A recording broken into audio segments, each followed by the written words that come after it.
And here's the simple truth. It costs a hell of a lot more money to put somebody in jail than send them to the University of Virginia.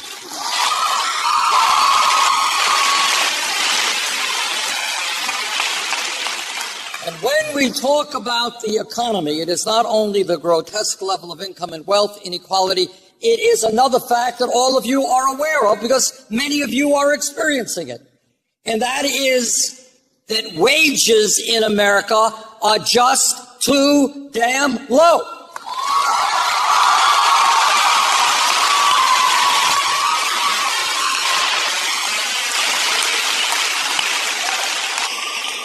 In my state of Vermont, and I'm sure here in Virginia, we have many, many thousands of people who are not working one job, not working two jobs, they're working three jobs in order to cobble together some income and some health care.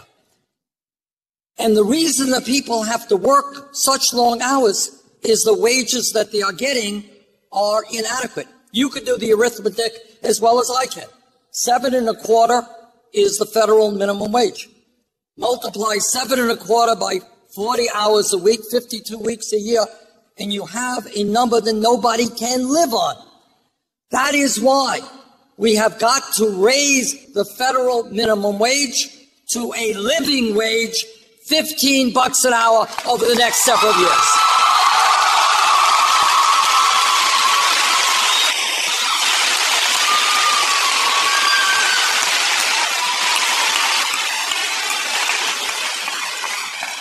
And here is something else that we have got to do, and I hope every man here will stand with the women and fight for pay equity for women workers.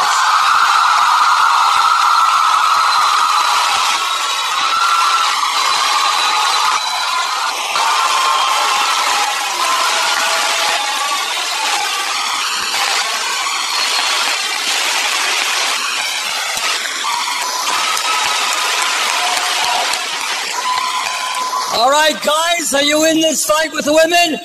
All right.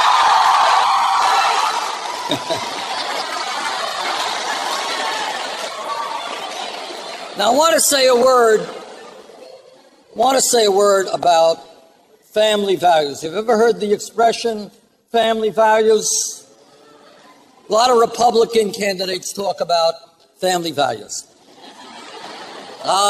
You're laughing. You know what they talk about. All right. When they talk about family values, what they are essentially saying is that no woman, none, in America should have the right to control her own body.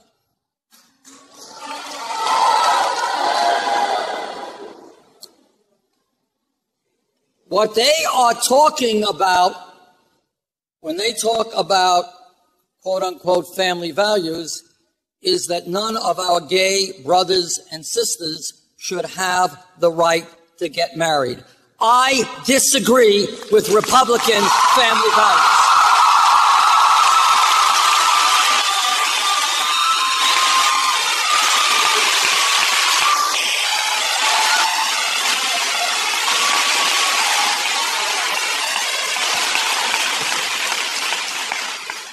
Now, my wife, Jane, and I have been married for 27 years. We have 4 kids. We have seven beautiful grandchildren, and we believe in family values, and we believe in strengthening families. But our family values are very different from Republican family values. When I talk about family values, I talk about ending the international embarrassment of the United States being the only major country on earth that does not guarantee paid family and medical leave.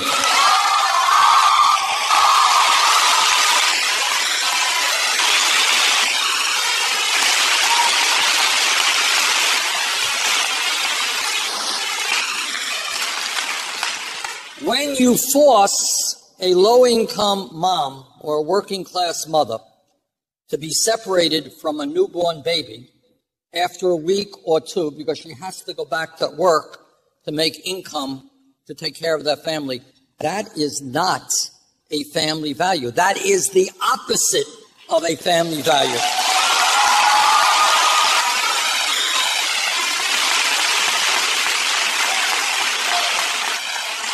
And that is why I believe the United States should join every other major country on earth and guarantee at least 3 months of paid family and medical leave.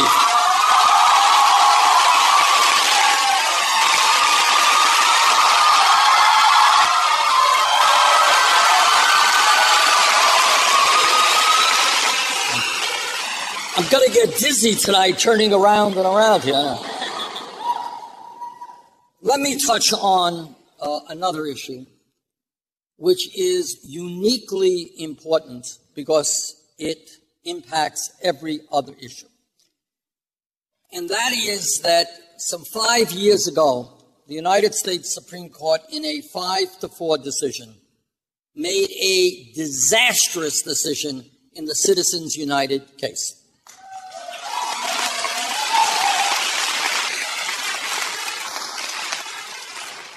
And what they said, in essence, to the wealthiest people and to the largest corporations in this country, what they said is, okay, guys, you already own much of the economy.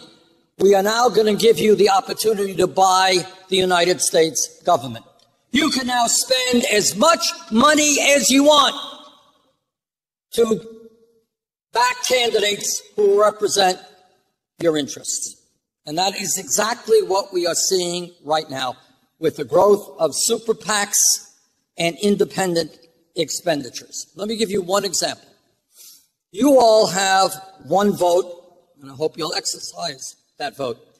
The Koch brothers, second wealthiest family, an extreme right-wing family, they also have one vote, but they are going to spend some $900 million in this campaign to try to elect candidates who will cut Social Security, Medicare, federal aid to education, and environmental programs.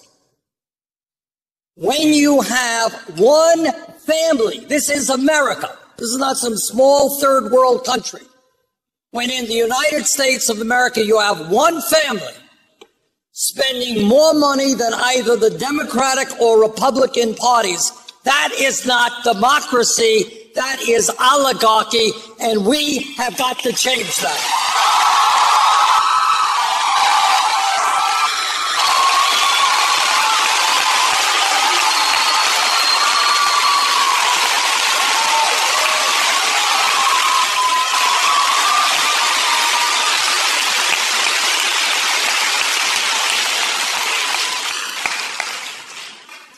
And not only do we have to overturn Citizens United, you know what else we have to do? What we have to do is move toward public funding of elections. Now, why is that important? Well, I'll tell you why it's important. I want this country to have the most vibrant democracy in the world. You know what that means? It means if you, young lady, if you want to run for office, if you're interested in politics, if you think your ideas are right, and I don't care what your political views are, by the way, but if you want to run for office, I don't want you to have to go begging rich people for money in order to run.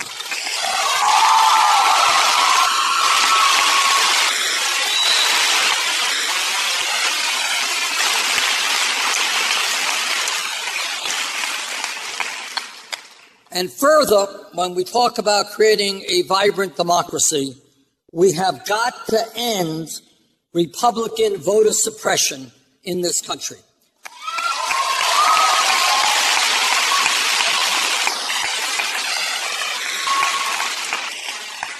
Last month, a couple of months ago actually, I was at an event with Martin Luther King III, who was talking about the great struggle that brought about the historic Voting Rights Act of 50 years ago. We're celebrating 50 years. And what that historic legislation was about. We take it for granted now. It was historic. What it said is that in America, everybody has the right to vote regardless of the color of their skin.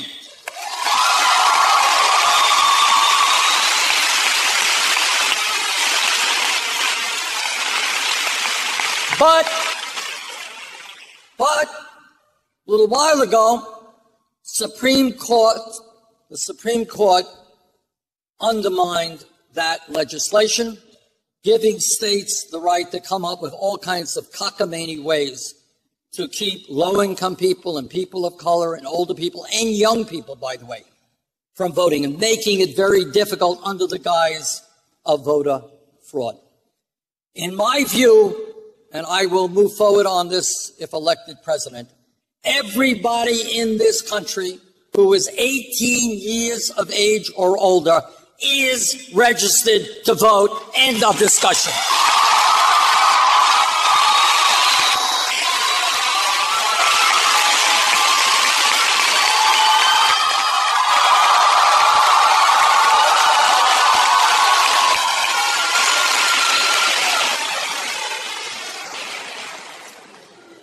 Let me touch on another issue that I am sure is important to you and to millions of people your age and those who are younger.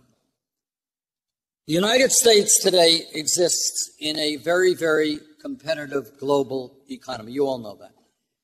And if our economy today and in the future is going to be successful in creating decent paying jobs, we need to have the best educated workforce in the world. That's what we need. And if that is the reality, and no one really doubts that, it is beyond my comprehension why today in America, hundreds of thousands of bright and qualified young people are unable to go to college for one reason. And that reason is their families lack the money.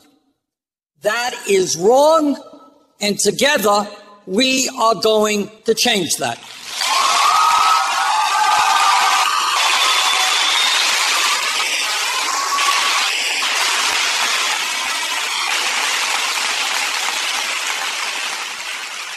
Now, here's a simple truth. 50, 60 years ago, a high school degree, not everybody got a high school degree then, but a high school degree 50, 60 years ago enabled you to go out, get a decent paying job, and make it into the middle class. That was the truth 50, 60 years ago. Today, a college degree is the equivalent of a high school degree. And that is why when we talk about public education, we have got to understand that zero, or the first grade through the 12th grade, is not good enough. We need to make public colleges and universities tuition free.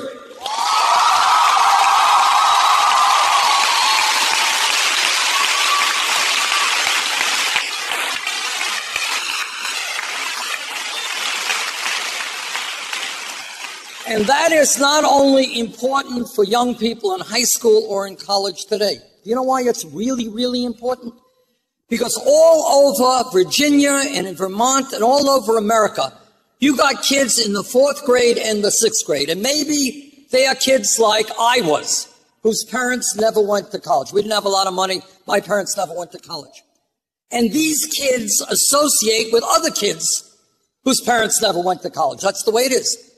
And for them, the idea of making it to college is about as relevant as the idea of going to the moon. They don't believe it's possible. What I want to see happen in this country is that every kid in the 4th grade and the 6th grade knows that if he or she does their homework, pays attention, does well in school, that regardless of the income of their family, they will be able to get a college education.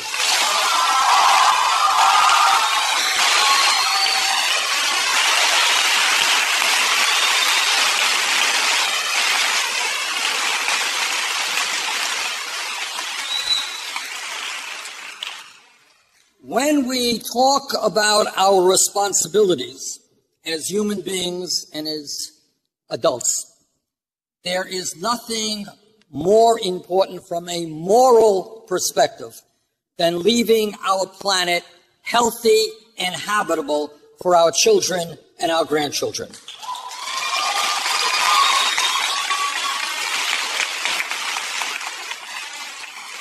I am a member of both the U.S. Senate Environmental Committee and the Energy Committee, and I can tell you absolutely that the debate is over. The scientific community is virtually unanimous that climate change is real, it is caused by human activity, and it is already causing major problems in our country and all over the world. The scientists are telling us that if we do not boldly transform our energy system away from fossil fuels and into energy efficiency and sustainable energies, this planet could be 5 to 10 degrees warmer by the end of this century. That is just unbelievable. That means more drought. It means more floods, extreme weather disturbances, acidification of the oceans, rising sea levels. And what the CIA tells us is that when you have peoples all over the world fighting over limited natural resources, water, land, there will be more war and international conflict. In my view, we have the moral responsibility to lead the world in transforming our energy system.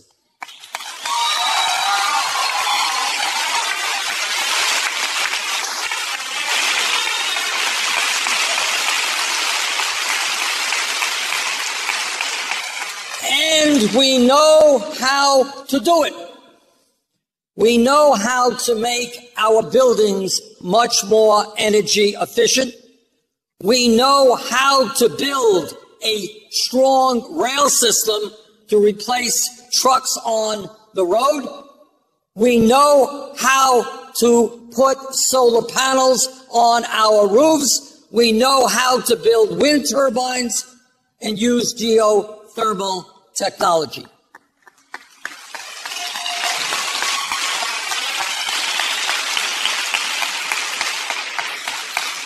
We know how to do all of those things, then what's the problem?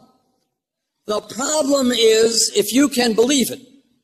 And let me just be very honest with you. I am perhaps the most progressive member of the U.S. Senate, and my views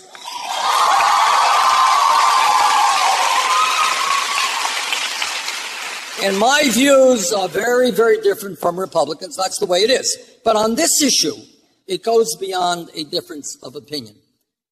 What we are seeing is a major political party, a party that controls the House and the Senate today, reject science. And it is very hard to develop public policy when you have a political party rejecting science. Now, why do they reject the science on climate change? All right. This gets back to campaign finance, because let me tell you exactly what would happen if a Republican candidate for president tomorrow, or maybe tonight, I'm keeping you away, I'm doing you a big favor tonight.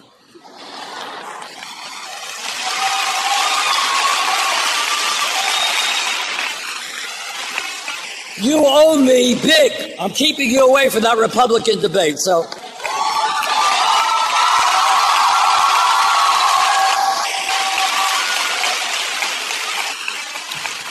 But if tonight in that debate some Republican candidate gets up, you know what?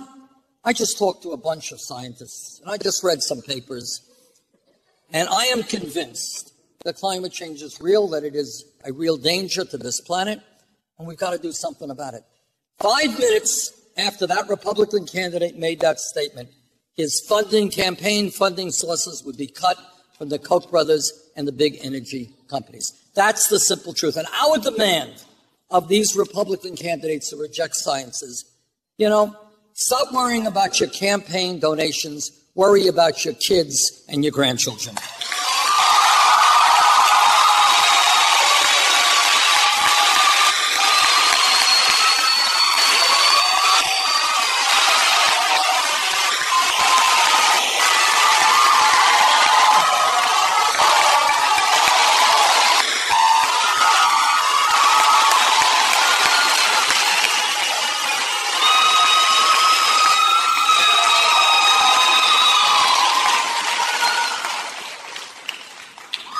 Now, one of the points that I've been making throughout this campaign is that I hope very much the American people will think big, not small.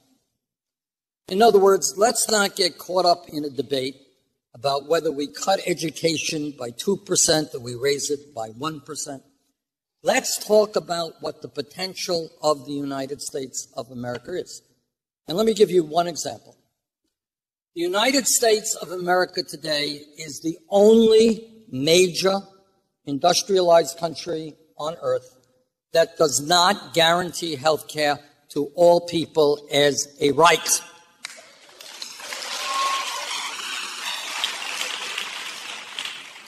Now, the Affordable Care Act has done a lot of good. Some 15 million more Americans now have health insurance. We've done away with a obscenity called pre-existing conditions. But we still have 29 million Americans who have no health insurance and many more who are underinsured. And today in America, we pay by far the highest prices in the world for prescription drugs. That's a fact. In my view, we need to do what every other major country on earth has done, and that is guarantee health care to all people as a right, not a privilege.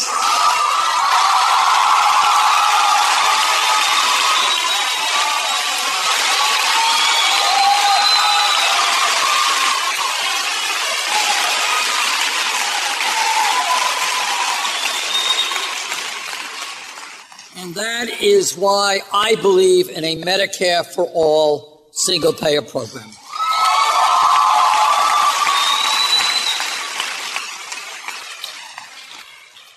Now, I want to say another word on an issue of great importance, and we kind of see it every day. We just saw it on television the other day in terms of a school in South Carolina. And that is the issue of racial justice.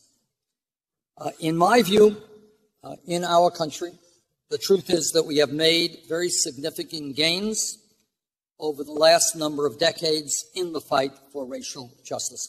And let me tell you who are young something that is simple and true. If we were sitting here 40 years ago and somebody jumped up and they said, you know, I think maybe in the year 2008 we're going to elect an African American as President of the United States and re-elect him 4 years later with a very good vote, nobody in that room would have believed that would have been possible. But it happened, and we should be proud that the American people are voting for candidates based on their ideas and not the color of their skin.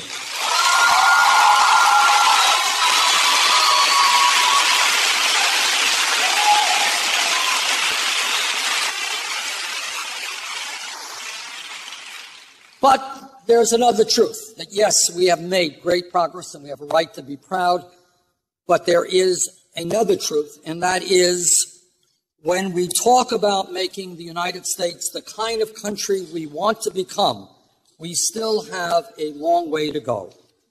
Our goal must be to end all forms of institutional racism and make major reforms in our criminal justice system.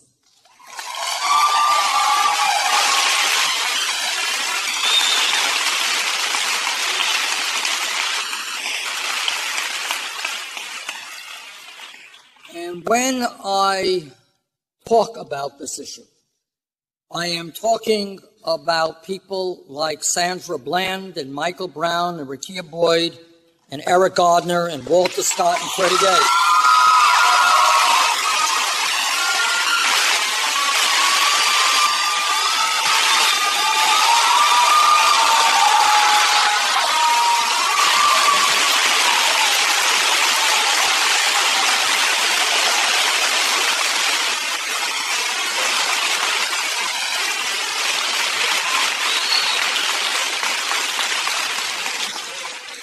And many others who died at the hands of police officers or while they were in police custody.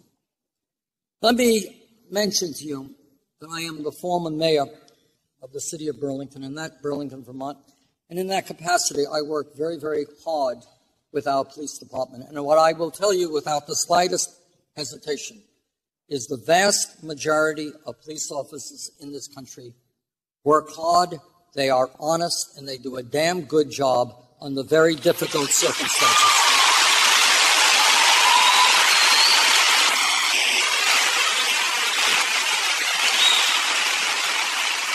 Being a police officer today is a very difficult job. But let me also say that like any other public official, when a police officer breaks the law, that officer must be held accountable.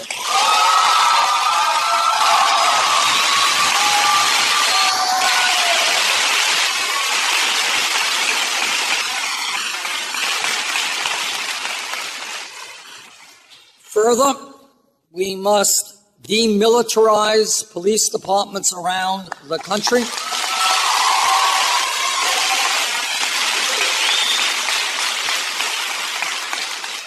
A good police department is a department that is part of the community, that is trusted by the community, so that people can go up to an officer and say, "Officer, there's somebody dealing crack down the road," and trust that police officer.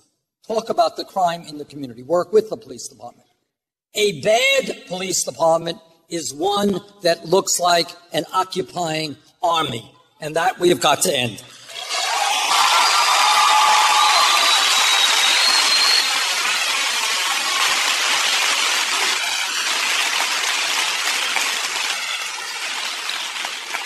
There are a lot of other issues, too many to mention tonight, but one area that we have introduced legislation to address is to end the absurdity of private corporations making profits by building and running prisons. That's wrong.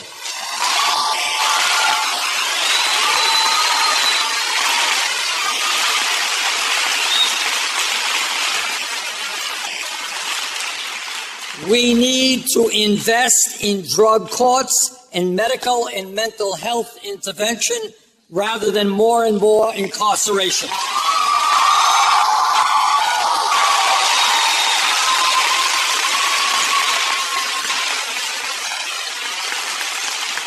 Substance abuse is a very serious disease. It is rampant throughout this country. It must be treated as a disease, not a crime.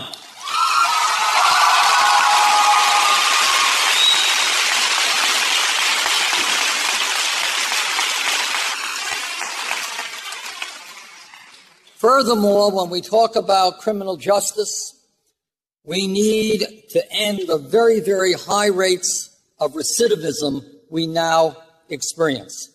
When people leave jail, our job is to make sure they can re-enter civil society in a way that prevents them from getting back into the same environment that got them into jail in the first place.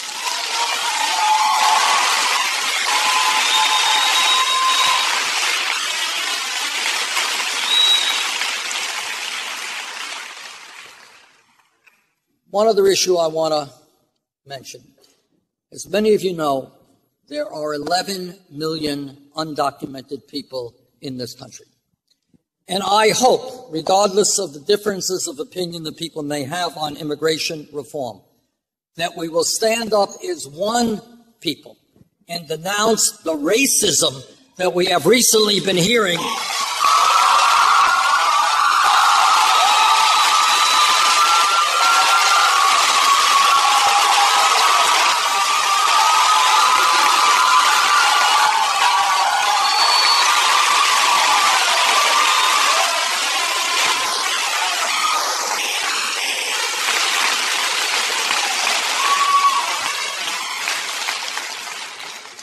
In my view, undocumented people must be taken out of the shadows. We need comprehensive immigration reform, and we need a path toward citizenship.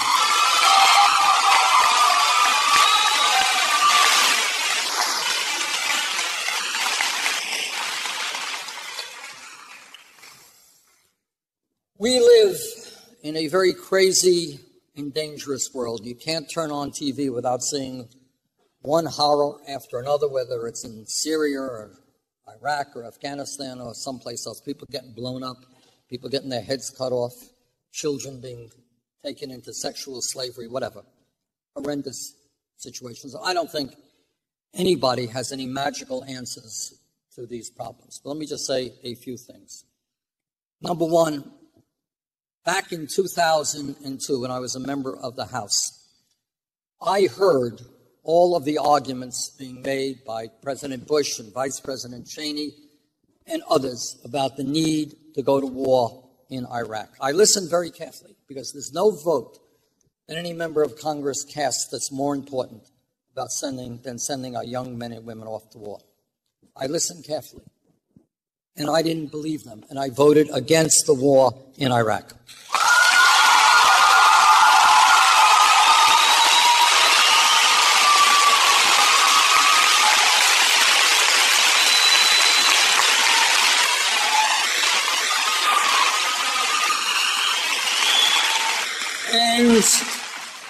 And this gives me no joy to tell you this, but if you go to my website, BernieSanders.com, go to YouTube, hear the speech that I gave on the floor of the House in 2002, where, to a significant degree, I predicted the kind of destabilization that would happen. What's the point? The point is we have the strongest military in the world, and we should be prepared to use that military when necessary. But what we should also understand is that war must be the last resort, not the first resort.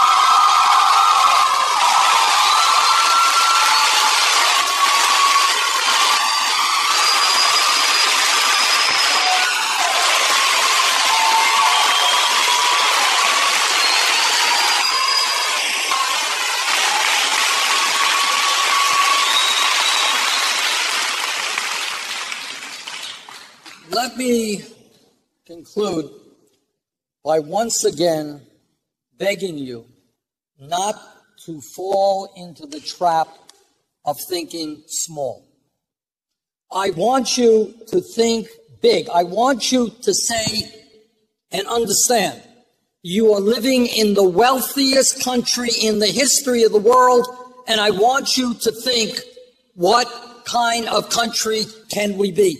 Should we have, as a nation, the highest rate of childhood poverty of any major country on earth? Should we be the only major country that does not guarantee paid family and medical leave? Should we be the only major country that doesn't guarantee health care to all people as a right? Should we be the major country in the world which has more income and wealth inequality than any other country? I agree with you.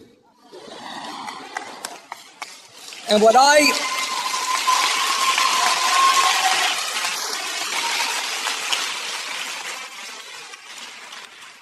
believe is that we can live in a country where every man, woman, and child has health care as a right, not a privilege. We can live in a country where when parents go to work, they know that their little kids will have quality and affordable child care. We can live in a country where every qualified person can get a higher education, regardless of his or her income.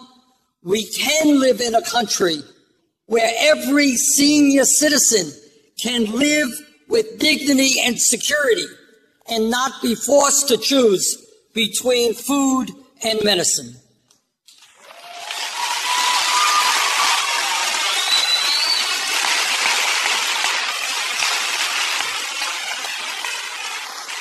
We can live in a country where every person, gay or straight, black or white, Latino, Asian American, man or woman, young or old, born in this country, immigrated to this country, where all of us can enjoy what is the birthright of America, and that is freedom, justice, and equality.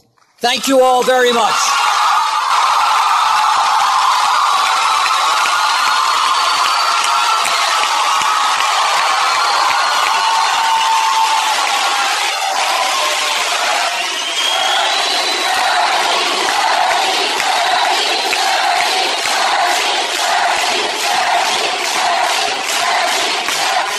Thank you.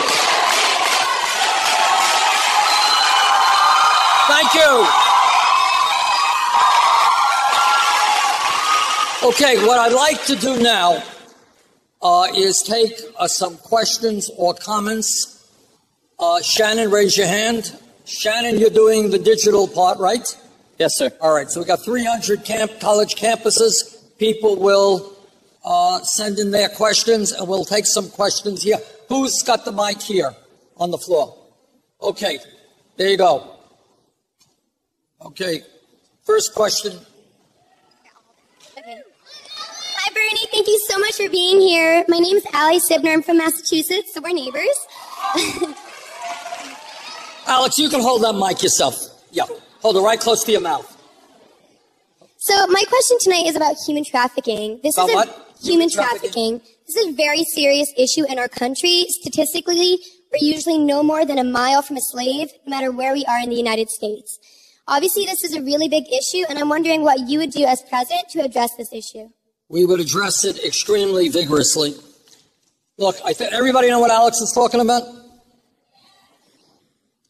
We have in this country, and in fact, all over the world, this is an international crisis, where young girls and sometimes boys are literally sold into slavery to be sexual tools. And people make money off of that slavery. Clearly, what we have got to do is go after those pimps and disgusting people who are enslaving young people.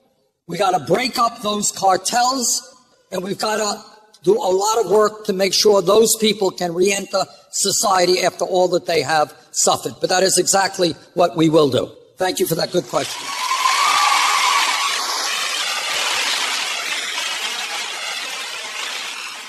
Senator Brian Brotherton from Mississippi State University asks, Dear Senator, how do you expect to pass any of the reforms that you talk about in a disagreeable, gridlocked Congress?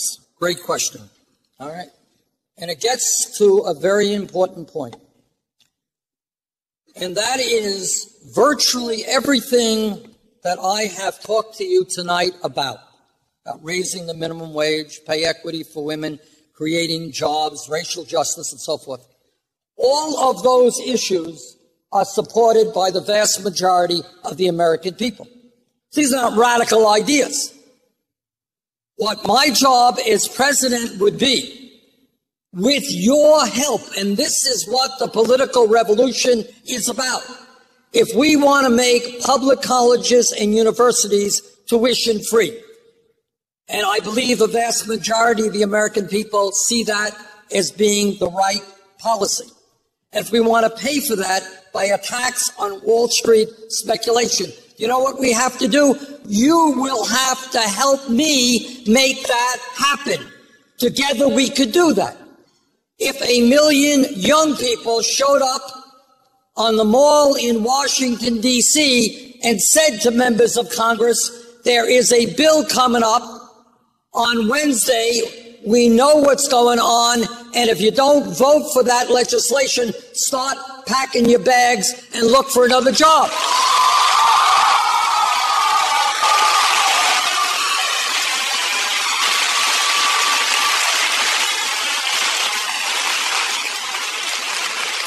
So what, in essence, the political revolution is about is you getting involved in the political process, is understanding what's going on and holding your elected officials accountable and making sure that they work for the middle class and working families, not just for their campaign contributors. That's how we get things done.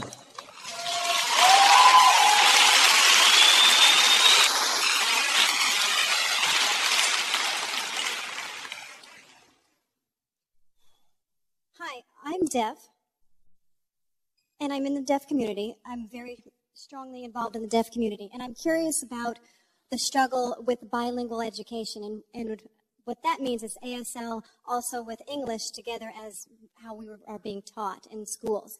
We're learning how to lip read, but that's not something that we're trying to do. And when you become president, I'm just wondering how you would help give us a voice in the deaf community for our bilingual, bicultural education. Is there something that you can do to help us, give us a voice? What is your opinion on what I'm talking about with bilingual education and with the deaf community? Is there something that you think you can do to help that? Yes, I surely do. I think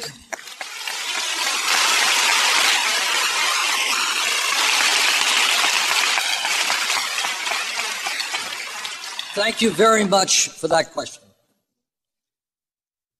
I think what that question does is raise an issue of national priorities and where we spend our money as a nation.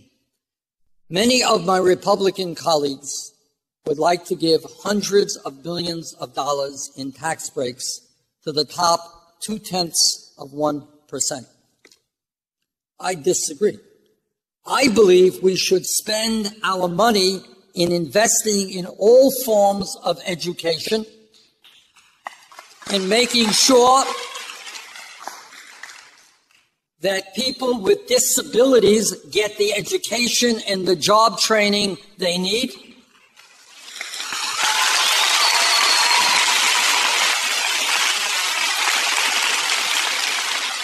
And making sure that they are going to schools that have a sufficient number of teachers and instructors. That's a good investment for America. Makes a lot more sense to me than tax breaks for large corporations and the wealthy.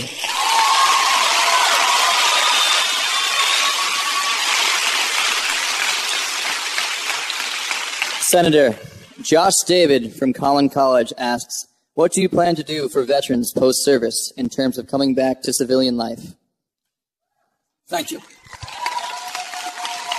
Where was that, from Colorado? Collin College. Okay. I was chairman of the Veterans Committee for 2 years, and in that capacity, I learned a lot. I learned about the cost of war. I learned that 500,000, I want all of you to know that. This is the cost of war. Not only did we lose 6,700 brave men and women in Iraq and Afghanistan, 500,000 came home with post-traumatic stress disorder and traumatic brain injury. And if I have anything to say about it, and as president, I certainly would, we will not turn our backs on any of those veterans.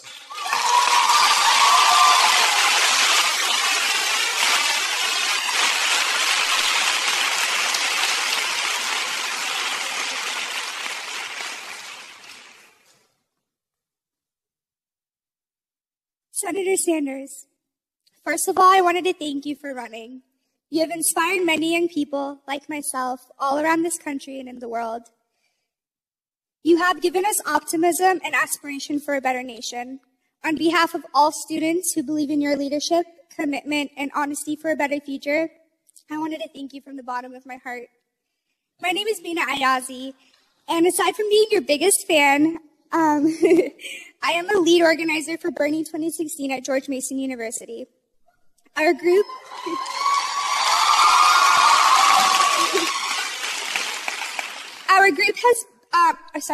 has been trying to organize several events such as flyering, chalk talk, debate watch parties, group discussions, and maintaining presence in social media. Although we are trying to come up with our own ideas to support the campaign, we would love to hear what you think would be the most effective things for us to do. What actions you think student groups all around the country should take so that we can effectively help the campaign. We are willing and ready to put our efforts into making this political revolution possible. We really, really want to see you as the next president of the United States. Thank you.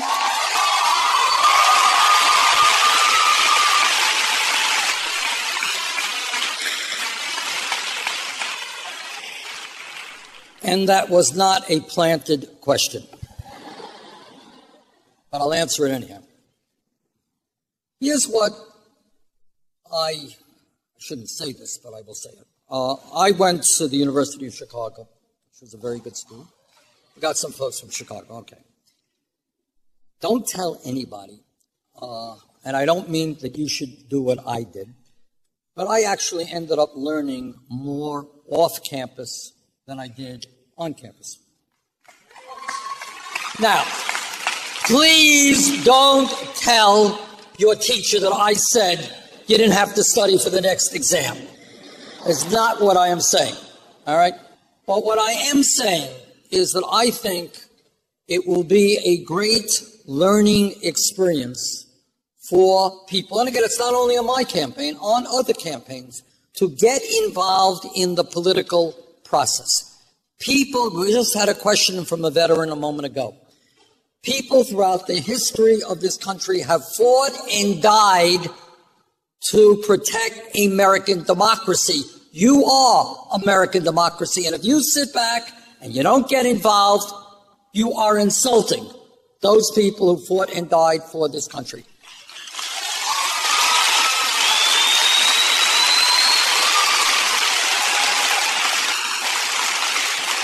So you have mentioned a lot of great ideas about bringing people together for the campaign. Let me suggest another idea, maybe the hardest idea, not an easy idea. And that is, it is always easy for all of us, for me and for you, to talk to people who basically agree with us. We can always, make fun of other people and all that stuff. Hey, we're smart, they're not smart. And that's true, for conservatives as well. But what I would like you to do is to go outside your zone of comfort. You know what I mean by that? What I mean is talk to people who do not necessarily agree with you. Talk to people who are not thinking politically. Argue with them. Be respectful. And see if you can move people and get them to think about how this country can become. That's what I would like you to do. Okay. Senator, Jocelyn Wolf from Morningside College in Sioux City, Iowa writes, how do you plan to make strides in the fight for women's equality? Okay. Very important issue. I am happy to tell the questioner that you're looking at a United States Senator who has a 100% pro-choice voting record.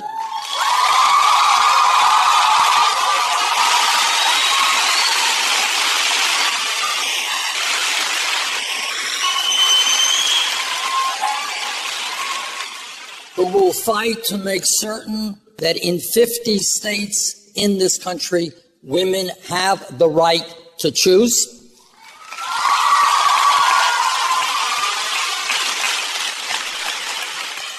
Who will fight for pay equity for women workers and will have a cabinet and an administration reflective of what America is, with many strong women in that cabinet.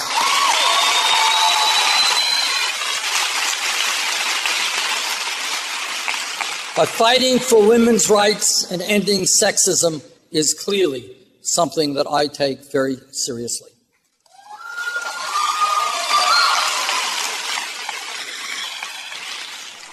Hi, Senator. My name is Nardos, and I came from the University of Virginia to ask you this question. You recently developed a platform on price gouging and the greed of the pharmaceutical companies that are killing people around the world by making medicines really impossible to access. Through the use of generics and the increased funding, we can achieve an AIDS-free generation. Senator Clinton has already committed. I'm sorry, can you please read, Senator? Senator Clinton has already committed to this goal. And in Boston, you told one of my friends you would try as well. We know now that achieving an AIDS-free generation is possible. Yes, we do. If you become president, will you commit to doubling the number of people on life-saving treatment for HIV and AIDS to 30 million people by 2020? Thank you for the question. Excellent question. The answer is yes. But let me tell you something else. So I've been involved in this issue for a while. When we talk about powerful lobbies in Washington, you're talking about Wall Street that spent $5 billion over a 10-year period to deregulate Wall Street, which got us into the great financial crisis of 2008. You are talking about the military-industrial complex, which fights for weapons systems that we do not necessarily need. And you are talking about the pharmaceutical industry, which charges us the highest prices in the world for prescription drugs. A story. In the late 1990s, when I represented Vermont in the House, I was the first member of Congress to take many people in my state across the Canadian border into Montreal. You know why we did that? Montreal is a pretty city, but that wasn't the reason we went. These were women who were struggling with breast cancer. Working class women, didn't have a lot of money, struggling with breast cancer. And you know what they found when we went to Montreal, and we had planned this all out? They were able to buy the same exact medicine they were purchasing in Vermont and in America for 1/10 of the price. Got that? 10% for life-saving breast cancer medicine. And what we see recently is not only are the prices in this country so high that 1 out of 5 Americans who gets a prescription from a doctor, that person can't even afford to fill the prescription. So what I have done and will do is take on the pharmaceutical industry.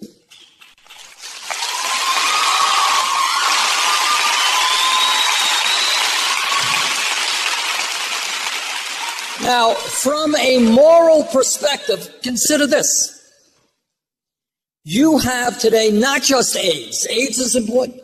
You have cancer doctors writing letters to the government now saying, I have cancer patients who can't afford the medicine I am prescribing.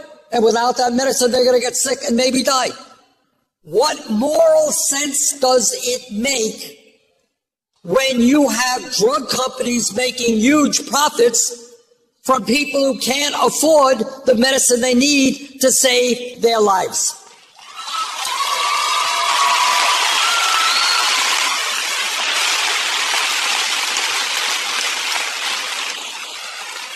And as you may know, in terms of AIDS, this is an old story.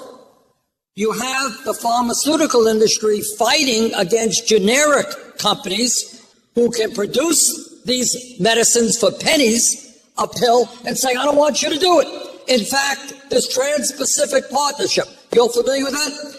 The drug companies were actively involved in it in trying to make sure that poor countries could not convert to generics and force their poor people to pay prices for medicine they couldn't afford. So you are looking, trust me, at a member of the United States Senate that is one of the least favorite people of the pharmaceutical industry.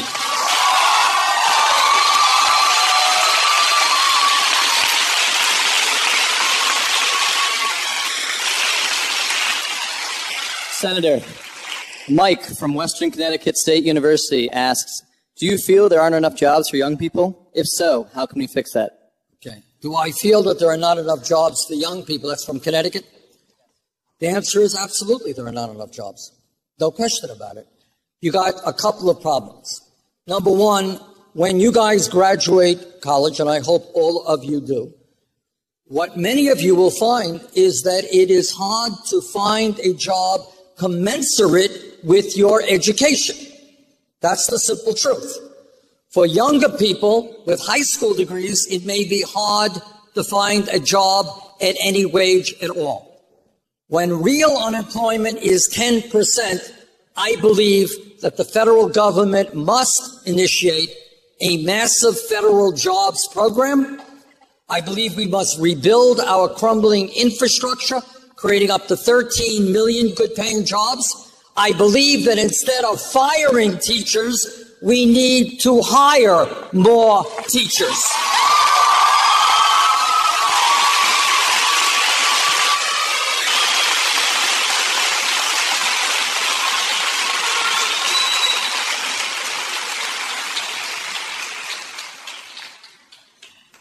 Lizzie, where are you?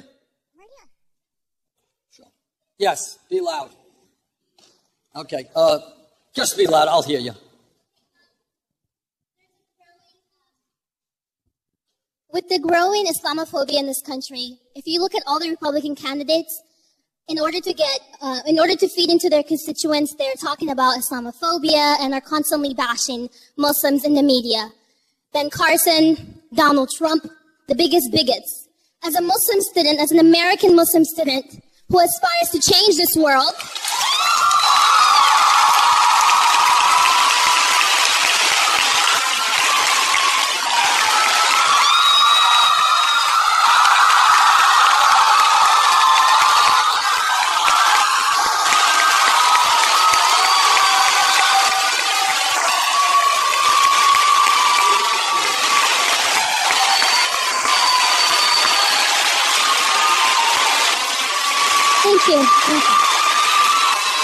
Thank you. As an American Muslim student who aspires to change the world, currently majoring in international conflict analysis and resolution major, and I hope to be a human rights attorney. Hearing the rhetoric that's going on in the media makes me sick. Because I, as an individual, I'm constantly trying to raise awareness and make sure that everyone is treated equally in this country. So, to the next president of the United States, what do you think about that?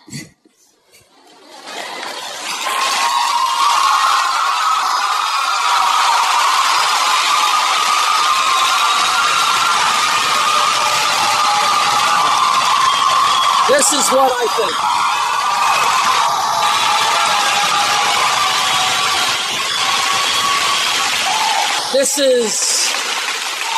This is what I think. Let me be very personal here, if I might. I'm Jewish.